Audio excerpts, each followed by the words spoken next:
Fala galera ligada na G-Fight, Marcel Alcântara novamente aqui para nossa apresentação semanal do nosso quadro Luta a Luta com a G-Fight, nosso quadro de análise, de repercussão, de, enfim, tudo aquilo, palpites que o nosso especialista aqui do meu lado, Diego Ribas, vai fazer aqui para vocês. Tudo bom, Diego? Tudo bom, Marcel? Fala, pessoal. Muito obrigado pela audiência. Quem puder, é importante lembrar, né? Deixa o seu like, deixa o seu comentário aí, para o YouTube entender que a gente faz esse quadro toda semana, que é importante, que está tendo uma receptividade muito boa com vocês. Hoje a gente vai analisar, fazer o luta a luta do UFC Paris. Vamos que vamos. Diego, UFC Paris, Cyril Ngannou versus Sergei Spivak. Já esteve em Paris, Diego? Não, ainda não. Ainda não. Eu já estive por 20... Olimpíadas ano que vem, né? Será lá? Serão lá? Olimpíadas ano que vem elas acontecerão em Paris. Eu já estive em Paris por 23 horas. Foi o tempo que eu consegui, porque era uma escala. E saí do avião diretamente para a Torre Eiffel. Tirei a foto, depois vou mandar pro Diego, ele vai botar aí na edição. Fez aquela foto ali segurando a Torre Eiffel, não? Não, aqui assim, ó, a Torre Eiffel aqui, ó, onde estão os crachazinhos aqui, ó. Eu tive a mesma dificuldade. A Torre Eiffel e eu ali, dando, finalmente, para provar que estive em Paris, e depois já tive que voltar correndo pro avião, para não perder o avião. Correto? Dito isto, vamos falar do UFC Paris, o UFC que começa, de novo, prestando atenção, né? Não vai ser naquele horário tradicional, noite, madrugada, começa às 13h30, horário de Brasília, 1h30 da tarde, o card preliminar, o card principal às 16 horas, esse vai passar, além do UFC Fight Pass, na Band, então, para você ficar ligado aí, 13h30 e 16 horas. Vamos começar analisando, a gente vai analisar as 5 últimas lutas do card, começando por William Gomis versus Yanis Ghemmouri. Luta válida pelo peso pena, o Gomis com 12 vitórias, 2 derrotas, francês, 26 anos, 2 lutas e 2 vitórias no UFC, as 2 por decisão. Já o Yanis é também francês, 28 anos, fazendo a sua estreia no UFC, vem do Brave, e com 3 vitórias seguidas tem um cartel de 12 vitórias e 1 derrota, Diego. Exatamente. O Gomis, para quem não se lembra, já lutou aqui no Apex, né? Fez 2 lutas apenas no UFC. Inclusive, a última luta dele foi no card do Curtis Blades, né? Se eu não me... A Norma estava nesse card. Na hora eu marquei que ele tinha perdido mesmo. Deram vitória para ele. Segue invicto no UFC. Cara duro, jovem, agressivo, né? Ainda tem algumas falhas ali, principalmente de de luta, digamos assim. O Yanis vem do Brave, para essa galera que acompanha eventos como o One Championship, o Brave, ou outras organizações que exportam atletas para o UFC, digamos assim. E a competição lá é muito dura. Lucas Mineiro compete lá, para quem não se lembra do Lucas, já passou pelo UFC. A competição é de altíssimo nível e o Yanis tem uma característica interessante na trocação. Ele é agressivo, ao mesmo tempo que, assim como o Gomi, ele deixa a brecha, só que eu acho ele mais contundente. No entanto, cara, é uma análise difícil de se fazer, mas pondo no papel, característica por característica, inclusive o fator de experiência no octógono, experiência no UFC, eu vejo o Gomi com certo favoritismo. Eu vejo ele mais cauteloso, mais calmo, né? Melhor nas escolhas de decisão, momento de entrar em queda. Se bem que eu acho que essa luta vai ser muito mais trocação, mas no momento de encurtar a distância, eu vejo um certo favoritismo para o Gomi, Marcelo. Essa experiência de UFC deve fazer alguma diferença, né? Já ter quebrado o gelo de entrar na organização, fazer 2 lutas, sair vencedor nas 2 lutas, então dá um pouco mais de respiro para o atleta. E nas casas de apostas, o Gomi também é tido como favorito. 1,42 paga cada real apostado contra 2,75 para o Yanis.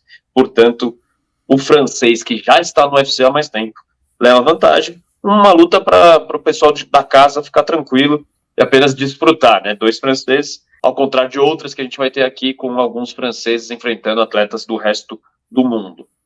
Vamos para ti agora para a categoria dos meio pesados, Diego. Volkan Oezdemir versus Bogdan Guskov.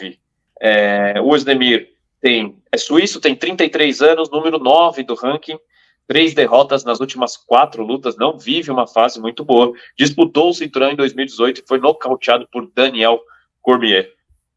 O Guskov tem 30 anos, é atleta do Uzbequistão, fazendo a sua estreia no UFC, tem 12 nocautes e 2 finalizações das suas 14 das suas 14 vitórias, ou seja, nunca levou uma luta para decisão e venceu. Ele sempre termina por via rápida, tem 2 derrotas. E aí, Diego?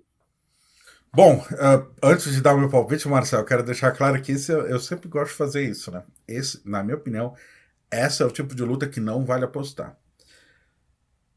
Por alguns fatores interessantes. Primeiro, a fase do Ozdemir, independentemente dele ser mais experiente, ter mais bagagem, ser até um atleta melhor, mas ele vai enfrentar um estreante que conta com um cartel bom, mas a gente não tem muitas informações do nível dos atletas que ele enfrentou, os próprios eventos que ele disputou.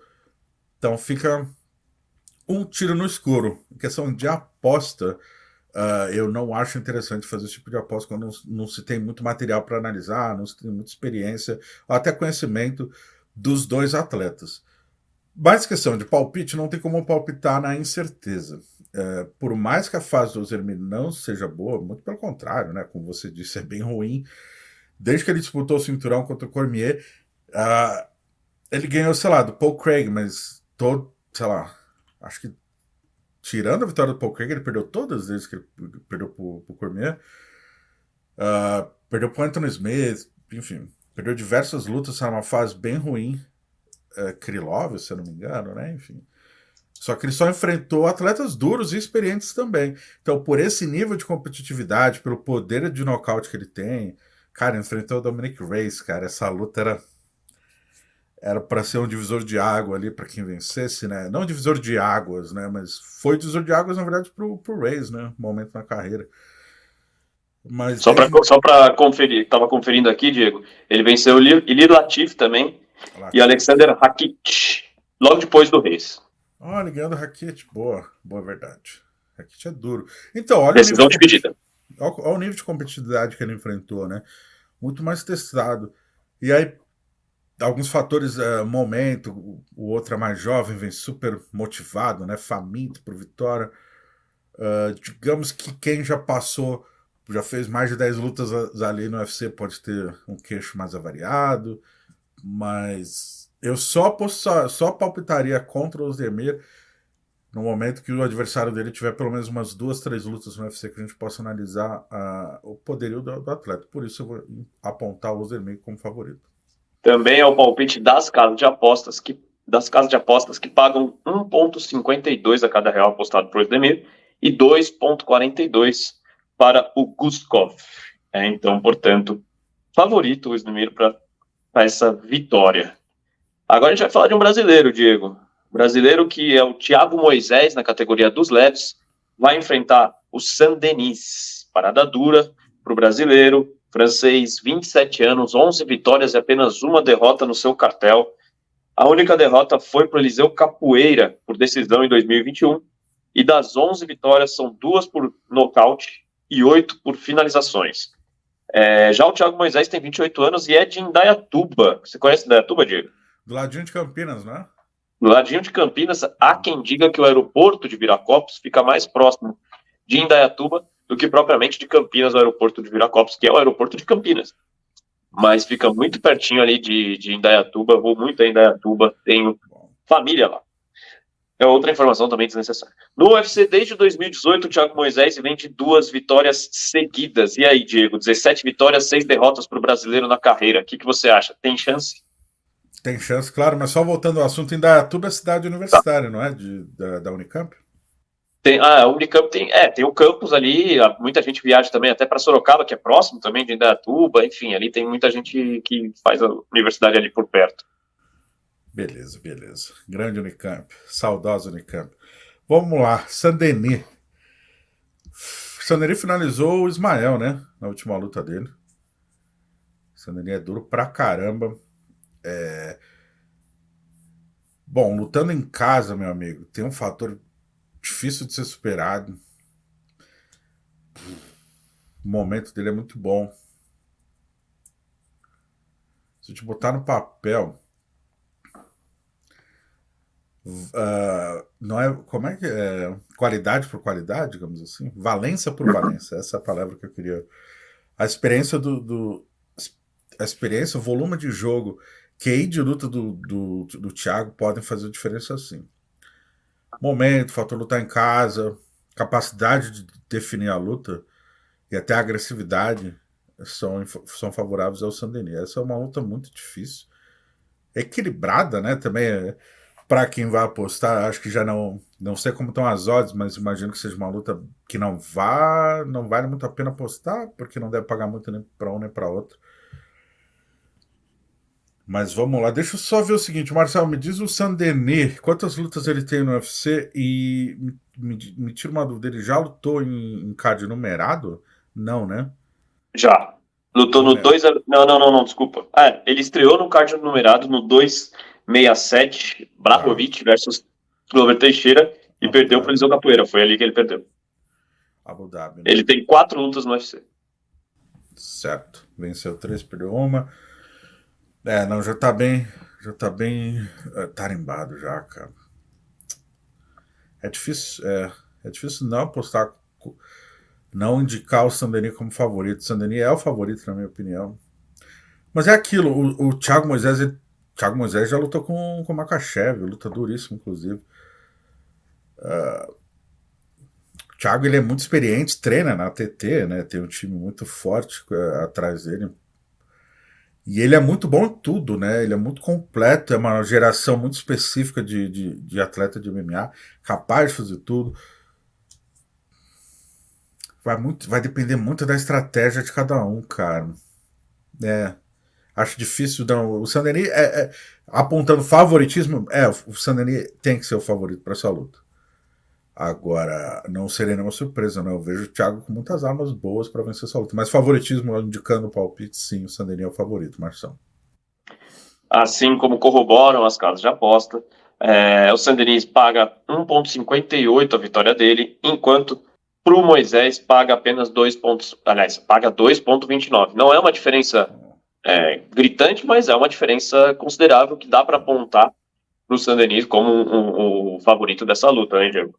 Eu esperava uma proximidade muito maior, justamente pela experiência, pelos desafios que o Thiago já passou no UFC. E pelo poder de fogo dele, cara. Ele é muito bom no chão, com as costas no chão. A gente já viu isso contra o Shimaev.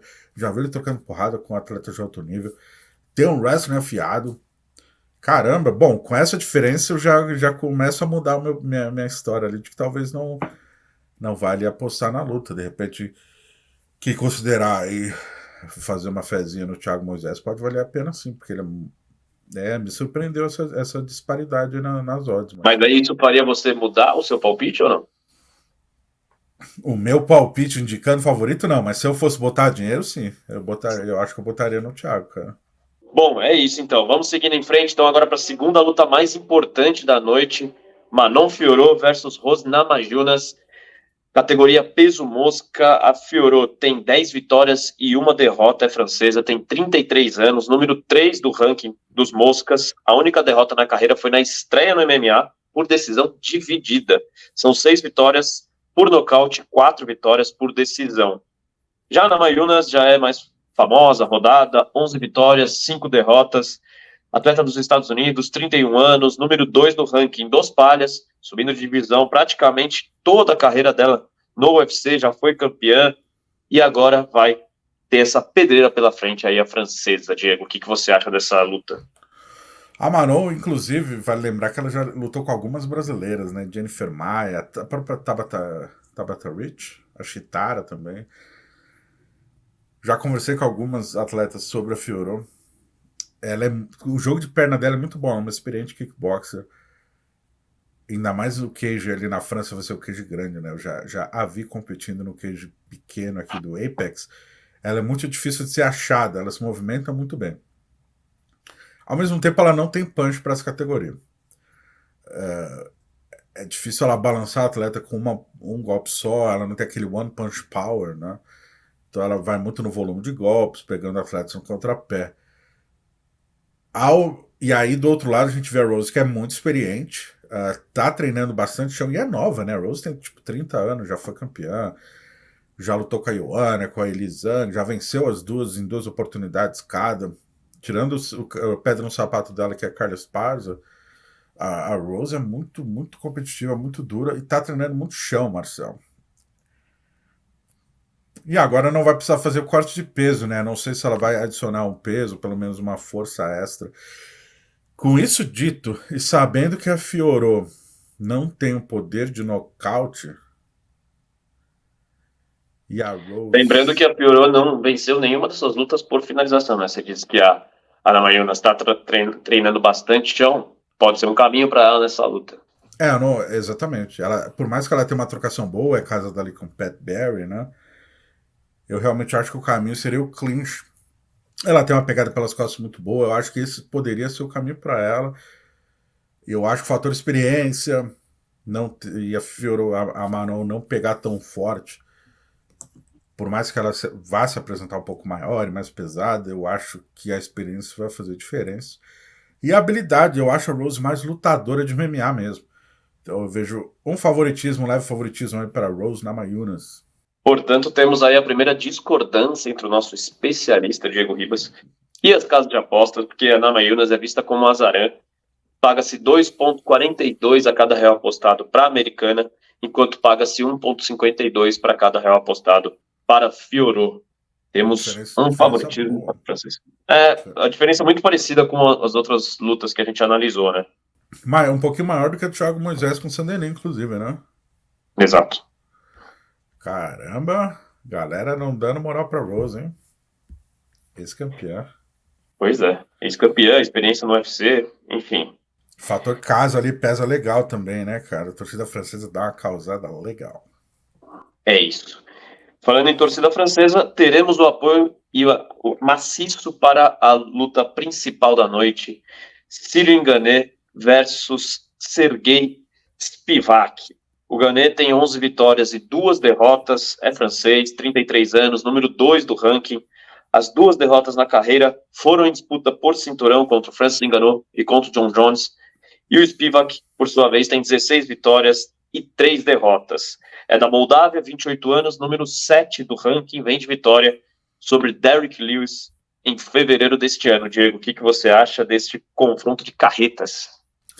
Carretas, gostei da definição. É uma luta que faz muito sentido de ver, faz muito sentido de ser casada no momento. Pesos pesados, que é uma categoria normalmente que não agrada tanto, tem pouco material humano, né? Vive uma fase boa, né? Se a gente olhar para os últimos anos aí do UFC. O Tom Aspinall, o próprio Spivak, são alguns adversários super interessantes de se assistir. E o Spivak é agressivo, cara. Por mais que ele seja alto, grandão, ele tem sua habilidade técnica e ele vai para atropelo. E é muito legal de ver ele lutar justamente por essa agressividade. Ao mesmo tempo, a gente tem um cara extremamente habilidoso, que é o Cyril Gane, que é um kickboxer, um dos pesos pesados mais habilidosos na luta em pé que já passaram pelo UFC. Foi finalizado pelo John Jones, mas isso não é demérito para ninguém, porque o John Jones é o John Jones, perdeu ali pro Francis Ngannou, que é um cavalo de força, né? Mas tecnicamente ele é bem superior ao Spivak na luta em pé. A gente ainda não viu o Gane ser testado no chão, a não ser quando derrubado pelo John Jones, se foi finalizado rapidamente, ou derrubado e dominado, anulado ali por cima pelo Ngannou. Fora isso, é muito difícil de achar ele, tem um volume de golpes de precisão e muita experiência na luta em pé. Ele prolonga as lutas, né? Ele vai minando o adversário, ele não se desgasta. Então, primeiro e segundo assalto ele usa muito para entender a dinâmica da luta, achar o tempo de ataque, minar o adversário e confundir ele com ataque, chute nas pernas, ataque no corpo, no rosto, cansar o rival. E acho que essa estratégia vai encaixar muito bem. Acho que no longo prazo, ali, a partir do terceiro assalto, o Spivak não vai ter muitas opções e armas na manga contra o Gane, que deve vencer ou por pontos ou naquele nocaute bem lá pro final da luta. Imagino eu que ele vai prolongar a disputa e vai fazer a alegria da galera, né? E imaginando esse seu cenário, Diego, qual é o futuro que você imaginaria, então, pro Gane? Vencendo a luta, a gente falou muito do Max Holloway na semana passada, né, de como ele iria lidar com vencendo o subcoreano, que acabou acontecendo até, já trazendo para o UFC Singapura, que a gente vai falar daqui a pouco, e fica ali naquele limbo, já que ele bateu no campeão, mas aí volta, enfim. O Gane já perdeu para o John Jones, acabou de perder para o John Jones, foi finalizado no primeiro round. E se ele vencer, ele é o número 2, qual é o caminho para ele? Para onde ele vai depois disso? O John Jones está com luta marcada contra o Miocic, o Stipe Miocic, muito favorito. E existe uma possibilidade grande do John Jones se aposentar.